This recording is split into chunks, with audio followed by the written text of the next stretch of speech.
Hey family, what's good? This is your girl, I am the Bronze Goddess, and I'm actually here today to do another strawberry letter. I'm trying to do 5 strawberry letters in 5 days. This right here should be video number 2 in that series. I'm going to do my best. Anyway, be sure to support my channel by subscribing, also being sure to thumbs up this video. And if you are a subscriber, be sure to hit that little bell right next to the subscribe button, because YouTube sometimes is fickle and they'll only occasionally send you videos that you are subscribed to. So you definitely want to be on top of that by being a part of the hashtag notification gang. Shout out to y'all, squad up. Anyway, also, if you want to further support the movement, be sure to purchase one of my books, either for yourself or a single girlfriend in your life. And you can do that by going to Amazon, Kindle, and also BarnesandNoble.com. My first book is called The Dating Game, How to Find Yourself While Looking for Mr. Right. And my second book is called Breaking the Man Code, The Key to Unlocking His Heart. Both books are Amazon.com bestsellers, and I'll be sure to link them both below. Yeah, without any further ado, let's get started with today's video. Let's go get him. I am a 27-year-old woman on her second marriage. Everyone, including my current husband, knows how traumatic my first marriage was at 22, and that is the main source of my trust issues. I told my current husband the story of my first marriage and asked him was he serious, because marriage was not a joke to me. He reassured me that I was who he wanted to be with, and I was his one and only. My husband and I have been married for going on 3 years. We have an 18-month-old, and I'm currently 8.5 months pregnant. We have always had an issue with this one female he claims is a friend, but has admitted is an ex of his. Over the years, he has done things like post about how he misses her or wants her back on his social media. He leaves very flirtatious comments on her pictures and posts, and he's even lied about having phone conversations with her. I've always felt that their relationship was disrespectful, especially knowing he constantly deletes any private phone conversations they have. Even though I always spoke my mind about my thoughts and feelings, I never felt too worried, seeing as how she lived in another country. But in April, I noticed a status my husband made in reference to wanting to go back in time when they vacationed together, and I was so upset and fed up that I asked for a divorce. He agreed, but stated that this is something that he has wanted for a while and that he just didn't know how to tell me. He has always denied any feelings for her our entire marriage, but when this happened with us, he wrote me a letter saying that he loved us both and sees both of us in his life forever. Not to mention, she moved back to our city in April. Since then, he has asked me for a divorce, even though I still want to make things work. But he doesn't want me to move out. He asked me to have a threesome with him and her and join a polygamous relationship with him. And now all of this has been both a relief, because I feel like he's finally being honest, and devastating for me, because I really want to just get as far away from him as possible. But I'm almost 9 months pregnant. I'm finishing up my summer semester in college. I can't work and haven't worked since my first pregnancy. I've been a stay-at-home mom and housemaker for the past 2 years. I can't even afford a divorce. I am so heartbroken having to still live with him and knowing that he's interacting with her more and more. He does not believe in counseling, and now he says he doesn't believe in the Bible either. Ooh. I am just so crushed, because I feel like he's done this in the most disrespectful way, and now I have 2 children to worry about, and I haven't worked myself in such a long time. My dream of raising my children in a 2-parent household is shattered, and all my goals that I have planned for us. I just need advice on how to become a successful working student/single mom. Thank you so much for taking the time to read my letter. Please respond. I absolutely feel for you in the situation that you found yourself in, with having a child, a small child, and now getting ready to have another child, and your husband laying all of this on you, and then expecting you to be okay with being with her, some other woman, and you. I'm grateful that you didn't allow that, because some women would allow all that just for the sake of appearances, or just for the sake of staying married. You don't be married to somebody under conditions like this, where it's compromising who you are, your morals, your beliefs, your self-esteem, when everything is compromised. He put you in a very compromising position. I definitely feel like your husband is dead wrong for how he handled this entire situation. If she is truly the love of his life and the person that he wants to spend his life with, and he really just still has all of these feelings for this woman, he should have never in clear conscience married you. That's a part of your vows. Forsaking all others.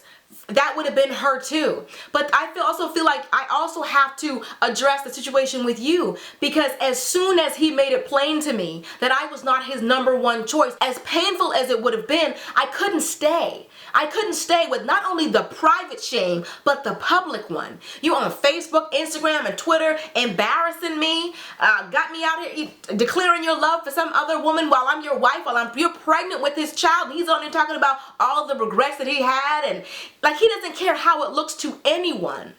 But I also feel like you knew this from the beginning. It doesn't sound like you found all this out. It sounds like you've known from the very beginning that he's always been showing you this amount of disrespect. When somebody is disrespecting you and you stay, whether you say I agree with it or not, the fact that you stayed is agreeance. That means that you do agree. And the fact that you continue to have sex with this man, and unprotected sex at that. So if you got somebody out here declaring his love for this other woman, why would you take a risk on being pregnant by him? Kids do not save marriages. Babies don't save marriages. You don't have kids with somebody to hope to as a ploy to make them stay. If you knew that he was declaring his love for this woman, he didn't care how you felt about it. He wasn't hiding anything. He was very upfront about the fact that he wanted to be with her. Why did you give him children? Now, if you had found all this out after you had had these kids, that's the one thing. But you knew the whole time. And you accepted it. Even when you said that, you kind of didn't worry about it because she was in another country. Even if she was in another planet, if she was on like Mars or Jupiter, it's still not okay. Because that's your husband. And I'm not blaming you as the victim, but I'm also making you aware of the fact that you allowed all of this. So you ask me, how can you move on? You have everything that you need to prove adultery. If I were you, I would screenshot and print every social media post that he put on there declaring his love for this other woman. Whether he wants to be with you or not, he still has to take responsibility for these 2 children. And the fact that you haven't worked and you can prove adultery means that you should also be able to get spousal support, if I'm not mistaken. But you need to print that proof off. This isn't about being spiteful or being vengeful, but if he wants to run off on the responsibility of having a child, it's going to cost him something. It cost him his morals, but he doesn't care about that. It cost him his marriage, but he doesn't care about that. But now it's going to cost him his money. And like I said, it's not about being spiteful or being vengeful, but you didn't sign up for it, sign up for marriage to be left high and dry and being a single mom struggling to take care of these 2 kids. If he made these choices, and he did, this is the cost of his choice. It really is heartbreaking that someone who stood up in front of God and family and friends and promised and took an oath and said that they would love you and honor and cherish you, for richer, for poorer, in sickness and in health, and almost immediately after making those vows, reneged on them. That's heartbreaking. But that proves to you what kind of person he is. He wouldn't be able to offer you up in a threesome if she wasn't okay with that. I feel like this is all, they've talked about all of this. But one day you're going to look back at it and you're going to be like, thank God I escaped it. Because a guy like this who doesn't honor marriage, even if he does marry that other person, he won't honor that commitment either. He's willing to be talking to this woman on the phone while his pregnant wife is there. You're still living there watching all of this. The level of disrespect is crazy. It's only cool and cute because they think that it's fun. She thinks it's romantic that this guy would actually disrespect his pregnant wife for her. That he's on here declaring his love for her on social media while he's a married man. She thinks it's cute. And he thinks it's cute because this probably single woman with no kids reminds him of how it used to be and he wants to live back in the moment. That's not going to last. Staying with him and witnessing this and seeing this heartbreak and having him break your heart a little more every day, watching him openly cheat with this woman, watching them just be blissfully happy, knowing how much pain they've caused you and your children, it's not healthy. It's not healthy to be this close to that much hurt. I say you should find your mom, your dad, a cousin, an aunt, somebody who is willing to take you in, and I would tell them what happened. And you would go and work towards getting everything together, getting your child support, getting on spousal support if you qualify for that, and then finding yourself a job and getting yourself an apartment. There is nothing more liberating, truly liberating, than peace of mind. Don't let him continue to torture you by doing all of this in your face. Okay, you want to be with this woman and you're wrong and you don't care, you're not apologizing, and not only do you want to rub this in my face, but you're asking me about a threesome and you're asking me to be okay with all of this. No, God's not going to bless any of that. But he will bless you. I love you and I'm praying for you.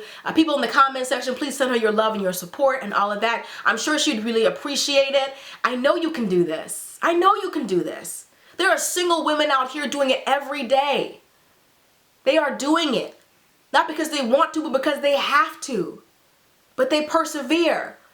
There's a saying that I love, it's by Eleanor Roosevelt, that says women are a lot like tea bags. You never know how strong they are until you put them in hot water. This is hot water. But you're strong. Stronger than you ever knew you were. The thing about God and the way that He creates all of us, I'm about to cry. He gives us gifts and talents and strengths. And it's almost like a volcano. They lay dormant until you need them.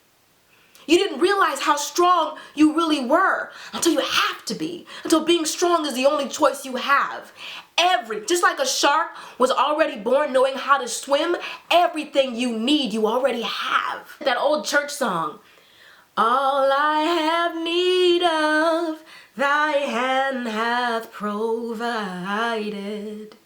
Great is thy faithfulness, Lord, unto me. All you have need of, thy hand hath provided. I want you to know that. I want you to feel that. I don't want you to hear me sing it. I want you to imagine the Father, the creator of heaven and earth, saying that to you and calling you by name. All you have need of, thy hand hath provided. God has given you all that you need. You will make it through this. This is not your life, merely a moment in your life.